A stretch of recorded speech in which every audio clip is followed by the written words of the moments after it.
വൻകൃപയ്ക്കായി ഞാൻ അങ്ങേ വാഴ്ത്തുന്നേ. വൻകൃപയ്ക്കായി ഞാൻ അങ്ങേ വാഴ്ത്തുന്നേ. വാഴ്ത്തുന്നേ, വാഴ്ത്തുന്നേ. ജീവൻ നൽകി വീണ്ടെടുത്ത കർത്തനെ. നിൻ സ്നേഹം മാധുര്യം അത് ആവർണനീയം. പാപം മരണമേ ചെന്നിൽ പുതു ജീവൻ നൽകിയോ. വാഴ്ത്തുന്നേ, മരണത്തെ ജയിച്ചോനെ വാഴ്ത്തുന്നേ. ജീവൻ നൽകി വീണ്ടെടുത്ത കർത്തനെ. ജീവൻ നൽകി വീണ്ടെടുത്ത കർത്തനെ. ജീവൻ നൽകി വീണ്ടെടുത്ത കർത്തനെ.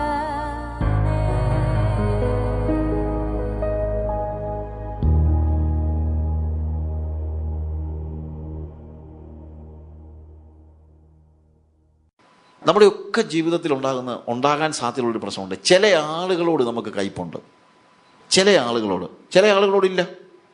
ഞാൻ പറഞ്ഞ മനസ്സിലായല്ലോ. അത് പിശാചിൻ്റെ വലിയ തന്ത്രമാണ്. ചില ആളുകളോട് അവരെന്തോ കാണിച്ചാലും നമുക്കിഷ്ടമല്ല, അവരെന്തോ പറഞ്ഞാലും നമുക്കിഷ്ടമല്ല.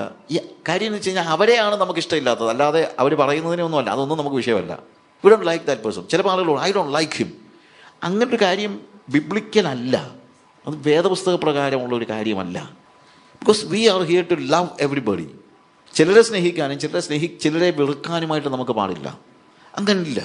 ചിലപ്പോൾ അയാൾ മോശക്കാരനായിരിക്കും, ചിലപ്പോൾ അയാൾ എന്തെങ്കിലും കാര്യങ്ങൾ മോശമായിട്ട് ചെയ്യുന്നുണ്ടായിരിക്കും. ഒക്കെ ശരിയാണ്. പക്ഷെ we need to love that person. എല്ലാവരെയും നമ്മുടെ സഭയിൽ തന്നെയാണെങ്കിലും നമ്മുടെ സഭയിലെ ചില ആളുകളോട് നമുക്ക് ഇല്ല, അതിനെ ശരിക്കും പാർട്ടി സ്പിരിറ്റ് എന്ന് പറയുന്നത്. ചില ആളുകളോട് നമുക്കിഷ്ടമാണ്. പിന്നെ നമ്മൾ പറയുന്നതിനനുസരിച്ച് നമ്മുടെ കൂടെ നിൽക്കുന്നവരെയെല്ലാം നമുക്കിഷ്ടമാണ്. We love the lovable people എന്ന് ചിലപ്പം പറയാറുണ്ട്. സ്നേഹിക്കാൻ കൊള്ളാവുന്നതിനെയെല്ലാം നമ്മൾ സ്നേഹിക്കുക. അതാണ് ഹ്യൂമൻ ലവ് എന്ന് പറയുന്നത്. പക്ഷേ വേദോസ പ്രകാരം സ്നേഹിക്കാൻ കൊള്ളാവുന്നതിനെ മാത്രമല്ല നമ്മൾ സ്നേഹിക്കേണ്ടത്. ആരെ കൂടെയാണ്? സ്നേഹിക്കാൻ കൊള്ളാത്തതിനെയും കൂടെ സ്നേഹിക്കാൻ നമ്മൾ പഠിക്കണമെന്നല്ല, അതുണ്ടാകണം. ഈ സ്നേഹം ഈ പറയുന്നത് പോലെ അങ്ങ് പഠിക്കാൻ പറ്റുന്നൊരു കാര്യമൊന്നുമല്ല.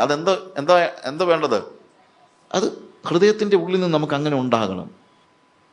അതിനകത്ത് ചില ആളുകൾ ചിലപ്പം മോശക്കാരായിരിക്കും, ആയിക്കോട്ടെ. But still you need to love him. മോശക്കാരാണെങ്കിൽ പോലും ചില ആളുകൾ നമുക്കെതിരെ കള്ളക്കഥകൾ ഉണ്ടാക്കുന്നുണ്ടായിരിക്കും.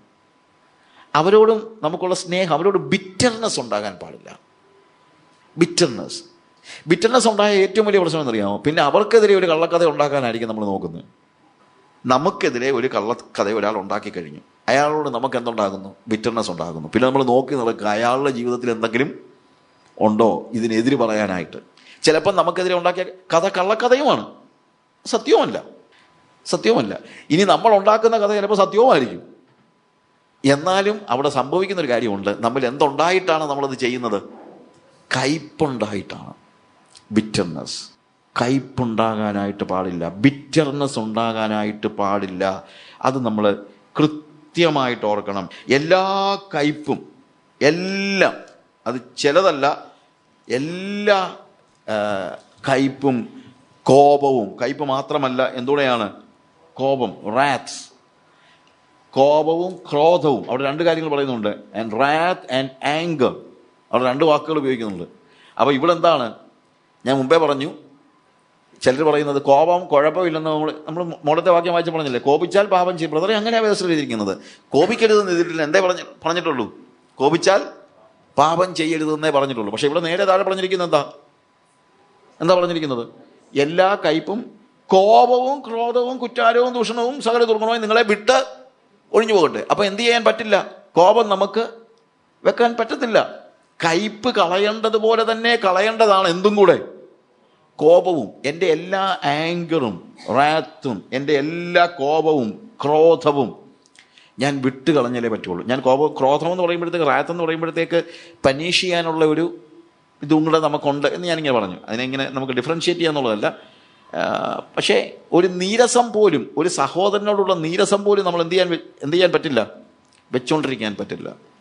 ഒരു കയ്പ് വെച്ചുകൊണ്ടിരിക്കാൻ. അയാൾ നമ്മളോട് എത്ര റോങ് ആയിട്ട് ഇടപെട്ടാലും, നമ്മുടെ സഹോദരൻ നമ്മളോട് എത്ര മോശമായിട്ട് ഇടപെട്ടാലും, നമുക്കെതിരെ കള്ളക്കഥ പറഞ്ഞാലും കള്ളക്കേസ് കൊടുത്താലും അയാൾക്കെതിരെ ഒരു കയ്പ് വെച്ചുകൊണ്ടിരിക്കാൻ പറ്റില്ല. കയ്പ് വെച്ചുകൊണ്ടിരിക്കാൻ പറ്റില്ല. കോപം നമ്മുടെ ഉള്ളിൽ നിന്ന് മാറിയാലേ പറ്റുകയുള്ളൂ. അടുത്തത് ക്രോധവും കൂറ്റാരവും നമ്മൾ ഉദ്ദേശിച്ചിരിക്കുന്നത് അലവിളി എന്ന് വേണമെങ്കിൽ അങ്ങ് മലയാളത്തിൽ പറയാം. ഈ എല്ലാ അലവിളി എന്ന് വെച്ച് കഴിഞ്ഞാൽ, അലവിളി എന്ന് പറഞ്ഞു കഴിഞ്ഞാൽ എല്ലാത്തിനും ഡിസ്റ്റർബ്ഡായിട്ട്.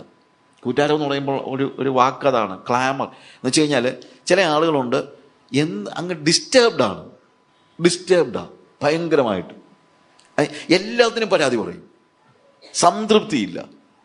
ക്ലാമർ എന്ന് നമ്മൾ അങ്ങനെയുള്ള ഈ എന്താണ്, എല്ലാത്തിനും പരാതി പറയുന്ന, മേർമർ ചെയ്യുന്ന, അലവിളിക്കുന്ന, കുറ്റം പറയുന്ന ആ ഒരു മനോഭാവം എല്ലാം എന്ത് ചെയ്യണമെന്നാണ് എഴുതിയിരിക്കുന്നത്? എല്ലാം നിങ്ങളെ വിട്ട്, സകല ദുർഗുണവുമായി നിങ്ങളെ വിട്ട് ഒഴിഞ്ഞു പോകട്ടെ. We need to see that we are free from all these things. എല്ലാം ഒഴിഞ്ഞു പോകട്ടെ. നമ്മൾ ചില ഫാസ്റ്റായിട്ട് 32-ാമത്തെ വാക്യത്തിൽ നിങ്ങൾ തമ്മിൽ ദയയും മനസ്സലിവുമുള്ളവരായി ദൈവം ക്രിസ്തുവിൽ ക്ഷമിച്ചതുപോലെ നിങ്ങൾ അന്യോന്യം ക്ഷമിപ്പീൻ. നിങ്ങൾ തമ്മിൽ എന്തുണ്ടായിരിക്കണം? ദയ ഉണ്ടായിരിക്കണം. You need to be kind to one another. Tender hearted ആയിരിക്കണം, മനസ്സലിവുള്ളവരായിരിക്കണം. ആൻഡ് ഫോർഗിവിങ് വൺ അനദർ, മറ്റുള്ളവരോട് ക്ഷമിക്കണം. എങ്ങനെ ക്ഷമിക്കണം? Even as God for Christ sake had forgiven you. നിങ്ങളെ ക്രിസ്തുവിൽ നിങ്ങളോട് ക്ഷമിച്ചതുപോലെ നിങ്ങളും അന്യോന്യം ക്ഷമിക്കണം. നിങ്ങൾ തമ്മിൽ ദയയുള്ളവരായിരിക്കണം, കൈൻഡ് ആയിരിക്കണം, കരുണയുള്ളവരായിരിക്കണം, മറ്റുള്ളവർ കരുണ കാണിക്കുന്നവരായിരിക്കണം. നമ്മൾ ആരോടെ കരുണ കാണിക്കേണ്ടത്? കരുണ കാണിക്കേണ്ടത് ഒരിക്കലും നമ്മളോട് നമുക്ക്. അതുകൊണ്ടാണ് ഞാൻ പറഞ്ഞത്, ഇതിനകത്ത് മുമ്പേ ഞാൻ പറഞ്ഞൊരു വാക്കുണ്ട്, സ്നേഹിക്കാൻ കൊള്ളാവുന്നതിനെ സ്നേഹിക്കാൻ നമുക്കൊരു പ്രയാസവും ഇല്ല, അല്ലേ? സ്നേഹിക്കാൻ കൊള്ളാവുന്നതിനെ സ്നേഹിക്കാൻ, പക്ഷെ സ്നേഹിക്കാൻ കൊള്ളാത്തതിനെയും സ്നേഹിക്കണം. അവിടെയാണ് വാസ്തവത്തിൽ ദയ ആവശ്യമായി വരുന്നത്. ദയ കാണിക്കുക. അവരുടെ ജീവിതത്തിൽ ഒരുപക്ഷെ അവർക്ക് സ്നേഹിക്കാനായിട്ട് ഒന്നുമില്ലായിരിക്കും. അവർ പക്ഷേ ഭയങ്കര ഇറിറ്റേറ്റിംഗ് ആയിരിക്കും. പക്ഷേ അവിടുത്തെ പ്രത്യേകത അവർ ഇറിറ്റേറ്റഡ് ആകാൻ കാരണം എന്താ? എന്തെങ്കിലും പേഴ്സണൽ റീസൺസ് കാണും. അവർക്ക് പേഴ്സണൽ റീസൺസ് കാണും. അപ്പോൾ അവരുടെ ഷൂവിൽ നിന്ന് നമ്മൾ അവരെക്കുറിച്ച് ആലോചിക്കുമ്പോൾ നമ്മളാണെങ്കിൽ അതിൻ്റെ അപ്പുറത്തേത് ചിലപ്പോൾ ചെയ്തെന്നിരിക്കും. പലരും അനുഭവിക്കുന്നതായ വേദനകളിൽ നിന്നാണ് ഇവർ ഇറിറ്റേറ്റഡ് ആകുന്നത്. കുടുംബത്തിലുള്ള പ്രശ്നങ്ങൾ കാണും, അല്ലെങ്കിൽ സമൂഹത്തിൽ അവർ അനുഭവിക്കുന്നതായ ചില ഒറ്റപ്പെടുത്തലുകൾ കാണും. ഒരുപക്ഷെ അവരുടെ ജീവിതത്തിലെ ഒത്തിരി മുറിവുകൾ കാണും, ഒത്തിരി അനുഭവങ്ങൾ, കഴിഞ്ഞ കാലങ്ങളിൽ അവർക്ക് ഉണ്ടായതായ തിക്താനുഭവങ്ങൾ കാണും. അതിൻ്റെയൊക്കെ കാര്യങ്ങൾ കൊണ്ടാകാം ഇവരെന്ത് ചെയ്യുന്നത്? ഇറിറ്റേറ്റഡ് ആകുന്നത്. അപ്പോൾ നമ്മളെന്ത് ചെയ്യണം? ദയയോടുകൂടി അവരോട് ഇടപെടണം. ദയ കാണിക്കുമ്പോൾ അവരുടെ നന്മ കണ്ടിട്ടല്ല. നന്മ കണ്ടാൽ പിന്നെ ദയ കാണിക്കേണ്ട കാര്യം ഇല്ല. നന്മ കണ്ടാൽ പിന്നെന്ത് കാണിക്കേണ്ട കാര്യമില്ല? ദയ കാണിക്കേണ്ട കാര്യമില്ല. പക്ഷേ നമ്മൾ കൈൻഡ് ആകുന്നത് എപ്പോഴാണെന്ന് ചോദിച്ചു കഴിഞ്ഞാൽ, അവരിൽ നന്മയില്ലാത്തപ്പോഴും അവരോട് നമ്മൾ ദയ കാണിക്കുമ്പോഴാണ്. നന്മയില്ലാത്തപ്പോഴും അവരൊരു പക്ഷേ മോശമായ രീതിയിൽ ഇടപെട്ടാലും നമ്മൾ ദയ കാണിക്കുന്നതായിരിക്കണം. അതുകൊണ്ടാണ് ഞാൻ പറഞ്ഞത്, നമ്മളെക്കുറിച്ച് നമ്മളോട് ഒരുപക്ഷെ ചിലപ്പോൾ ആളുകൾ നമ്മളോട് ചൂടായിരിക്കും. പക്ഷെ ചൂടാകുന്നത്, അല്ലെങ്കിൽ നമ്മളോട് പല മോശമായ വാക്കുകൾ അവർ ഇങ്ങോട്ട് ഉപയോഗിച്ചെന്നിരിക്കും. അവരോടും നമ്മൾ ദയ കാണിച്ചാലേ പറ്റുള്ളൂ. അവരോട് കൈൻഡ് ആയിരിക്കണം. ചില റീസൺസ് കാണും അതിനൊക്കെ. അവരുടെ ഷൂവിൽ നിന്ന് നമ്മൾ കാര്യങ്ങൾ ചിന്തിക്കുമ്പോൾ നമുക്ക് എന്തേ തോന്നത്തുള്ളൂ? അവരോട് കരുണ തോന്നും. മനസ്സലിവുള്ളവരായിരിക്കണം, ടെൻഡർ ഹാർട്ടഡ് ആയിരിക്കണം. നമ്മുടെ സഹോദരങ്ങളോട് നമ്മൾ ടെൻഡർ ഹാർട്ടഡ് ആയിരിക്കണം, ആർദ്രതയുള്ളവരായിരിക്കണം. ആർദ്രത ഉണ്ടാകണമെങ്കിൽ അതുപോലുള്ള അറ്റാച്ച്മെൻ്റ് ഉണ്ടാകുമ്പോഴാണ് ആർദ്രത ഉണ്ടാകുന്നത്. അതായത് അവരെ കൂടാതെ നമുക്ക് ജീവിക്കാൻ പറ്റത്തില്ലെന്നുള്ളൊരവസ്ഥ. അവരെൻ്റെ ഭാഗമാണെന്നുള്ള. ശരിക്കും ഈ ആർദ്രത എന്നൊക്കെ പറയുന്നത് നമ്മുടെ ഹൃദയം, അവർ മാറിയാൽ ചിലപ്പം ഹൃദയം മുറിഞ്ഞു പോകുന്ന പോലെ നമുക്ക് തോന്നും. കാര്യം അവർ നമ്മുടെ ഭാഗമാണ്. അവർ ക്രിസ്തുവിൻ്റെ ശരീരത്തിൻ്റെ അവയവങ്ങളാകുമ്പോഴത്തേക്ക് നമ്മുടെ ഒരു അവയവം മുറിഞ്ഞാൽ ആ അവയവത്തിന് മാത്രമല്ല വേദന, ആണോ? കയ്യിലൊരു മുള്ളു കൊണ്ട് കഴിഞ്ഞാൽ ദേഹം മുഴുവൻ മുള്ളു കൊള്ളുന്നതിന് തുല്യമാണ്. നമ്മളെ മൊത്തമായിട്ടാണ് എന്ത് ചെയ്യുന്നത്? അഫക്റ്റ് ചെയ്യുന്നത് മൊത്തമായിട്ട്. ഇതുപോലെ നമ്മൾ ആർദ്രതയുള്ളവരായിരിക്കണം, മറ്റുള്ളവരോട് ടെൻഡർ ഹാർട്ടഡ് ആയിരിക്കണം. മറ്റുള്ളവരോട് നമ്മൾ we need to be kind, we need to be tender hearted. നമ്മൾ തല്ലാൻ വരുന്നവരോട് പോലും. ഞാൻ പലപ്പോഴും ഡേവിഡ് വിൽക്കേഴ്സൻ്റെ ഒരു സംഭവം, നിക്കി ക്രൂസുമായിട്ട് ഡേവിഡ് വിൽക്കേഴ്സൺ കാണുന്ന സംഭവം ഞാൻ പലയിടത്തും പറഞ്ഞിട്ടുണ്ട്. ആദ്യം ഡേവിഡ് വിൽക്കേഴ്സൺ നിക്കി ക്രൂസിനെ കാണുന്ന സമയത്ത് കൈ കൊടുക്കാൻ ചെന്നു. നിക്കി എന്ന് പറഞ്ഞ് കൈ കൊടുക്കാൻ ചെന്നപ്പോൾ അവൻ കയ്യേലിട്ട് നോക്കിയിട്ട് നേരെ കരണത്തടിക്കുക. കൈ കൊടുക്കാൻ ചെന്നതാണ്, പക്ഷെ എന്ത് ചെയ്തു? കൈ കൊടുക്കുന്നതിന് പകരം നിക്കി ഡേവിഡ് വിൽക്കേഴ്സൻ്റെ കരണത്തടിച്ചു. ഡേവിഡ് വിൽക്കേഴ്സൺ പറഞ്ഞു, I love you Nicky because Jesus loves U. I love you because Jesus loves U. ഞാൻ നിന്നെ സ്നേഹിക്കുന്നു. കാരണം എന്താണ്? കാരണം ദൈവം നിന്നെ സ്നേഹിക്കുന്നു. പിന്നെ കുറേ നാളുകൾക്ക് ശേഷമാണ് അവർ തമ്മിൽ കണ്ടുമുട്ടുന്നത്. തമ്മിൽ കണ്ടുമുട്ടുമ്പോൾ പിന്നെയും കൈ കൊടുക്കാനായിട്ട് ചെന്നു. കൈ കൊടുത്തുകൊണ്ട് പറഞ്ഞു, നിക്കി ജീസസ് ലവ്സ് യു. അവൻ കയ്യിലോട്ട് നോക്കി. ഇപ്രാവശ്യം കരണത്തടിക്കുന്നതിന് പകരം ആ കയ്യിലേക്ക് കാർക്കിച്ച് തുപ്പി. ഡേവിഡ് വിൽക്കേഴ്സൺ ചിരിച്ചുകൊണ്ട് പറഞ്ഞ്, still I love you Nicky because Jesus loves you. മൂന്നാമത്തെ പ്രാവശ്യം ഇവനെ കാണാൻ ചെന്നപ്പോൾ, കൈ കൊടുക്കാൻ ചെന്നപ്പോൾ, ഇവൻ സ്വിച്ച് ബ്ലേഡ് എടുത്തിട്ട് ഡേവിഡ് വിൽക്കേഴ്സൻ്റെ കോളറയിൽ കുത്തിപ്പിടിച്ചിട്ട്, കോളർ ബോണിലേക്ക് കുത്തിപ്പിടിച്ചിട്ട് പറഞ്ഞു, preacher I gonna cut you into 1000 pieces. ഉപദേശി, നിന്നെ ഞാൻ 1000 കഷണമായിട്ട് മുറിക്കാൻ പോകുകയാണ്. അവനത് കാണിക്കും. അത്രയ്ക്കും ക്രൂരനാണ് അവൻ. അവന് 200 മെമ്പേഴ്സുള്ള ഒരു ഗ്യാങ്ങിൻ്റെ ലീഡറാണ്. അവനത് ചെയ്യും. ഡേവിഡ് വിൽക്കേഴ്സൺ പറഞ്ഞു, Nikki I know you can do that, but even if you cut me into 1000 pieces, each piece will still love you because Jesus loves U. നീ എന്നെ 1000 കഷണമായിട്ട് മുറിച്ചാലും ആ ഓരോ കഷണവും പിന്നെയും നിന്നെ സ്നേഹിക്കും. കാരണം യേശു നിന്നെ സ്നേഹിക്കുന്നു. സ്നേഹിക്കാൻ കൊള്ളാവുന്നതിനെ സ്നേഹിക്കുന്നതല്ല, സ്നേഹിക്കാൻ കൊള്ളാത്തതിനെ സ്നേഹിക്കാൻ നമ്മൾ പഠിക്കണം. സ്നേഹിക്കാൻ കൊള്ളാത്തതിനെ ലവ്. നമ്മളെ വഞ്ചിക്കുന്നവരെ പോലും സ്നേഹിക്കണം. പ്രയാസമാണ് വഞ്ചിക്കുന്നവരെ സ്നേഹിക്കുന്നത്. എങ്ങനെയാണ് വഞ്ചിക്കുന്നവരൊക്കെ സ്നേഹിക്കാൻ പറ്റുന്നത്? ശരിക്കും യോസഫിൻ്റെയും മറിയയുടെയും സ്റ്റോറി നമുക്കറിയാമല്ലോ. ഏൻഷ്യൻ നിയർ ഈസ്റ്റിലെ പ്രത്യേകത അനുസരിച്ച് വിവാഹ നിശ്ചയം കഴിഞ്ഞാൽ വിവാഹിതരായതുപോലെ തന്നെയാണ്. അവർക്ക് പിന്നെ മാറാനൊന്നും പറ്റില്ല.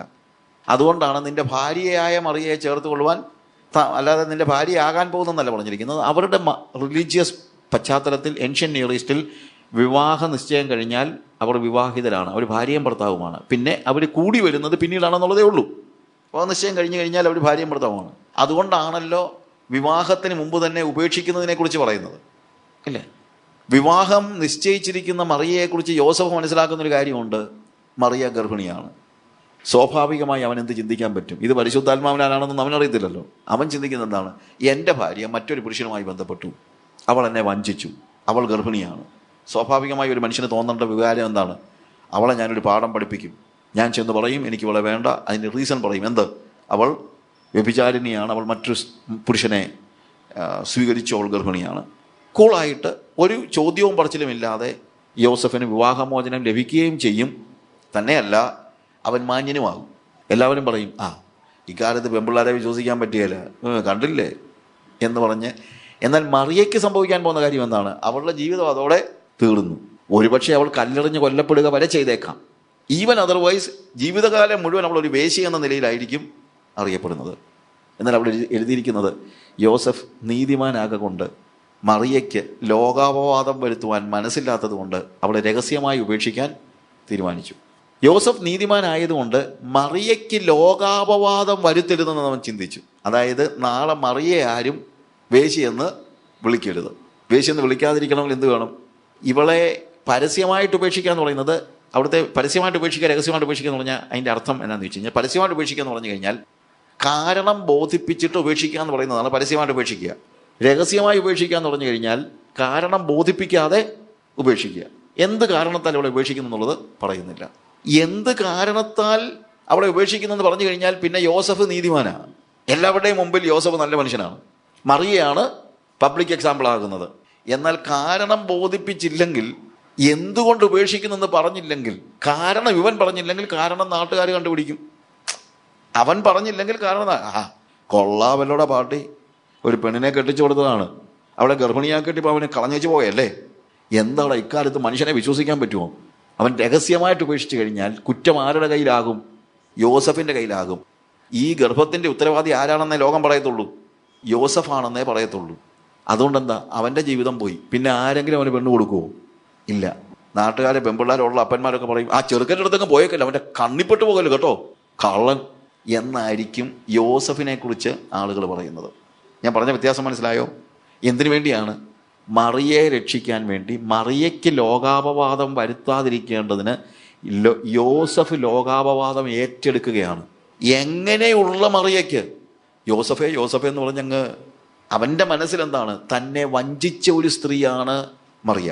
തന്നെ വഞ്ചിച്ച സ്ത്രീക്ക് ലോകാപവാദം വരുത്തരുതെന്ന് യോസഫ് തീരുമാനിച്ചെന്നു. ഞാൻ പറഞ്ഞതിൻ്റെ ഗൗരവം നിങ്ങൾ മനസ്സിലാക്കണം. അതാണ് ക്രിസ്തീയ സ്നേഹം എന്ന് പറയുന്നത്. അതാണ് ആർദ്രത എന്ന് പറയുന്നത്. അതാണ് മനസ്സലിവെന്ന് പറയുന്നത്. അതാണ് നീതി എന്ന് പറയുന്നത്. വൻകൃപയ്ക്കായി ഞാൻ അങ്ങേ വാഴ്ത്തുന്നേ, വൻകൃപയ്ക്കായി ഞാൻ അങ്ങേ വാഴ്ത്തുന്നേ, വാഴ്ത്തുന്നേ, വാഴ്ത്തുന്നേ. ജീവൻ നൽകി വീണ്ടെടുത്ത കർത്തനെ വാഴ്ത്തുന്നേ, വാഴ്ത്തുന്നേ. ജീവൻ നൽകി വീണ്ടെടുത്ത കർത്തനെ. നിൻ സ്നേഹം മാധുര്യം അത് ആവർണനീയം. പാപം മരണമേറ്റെന്നിൽ പുതു ജീവൻ നൽകിയോ.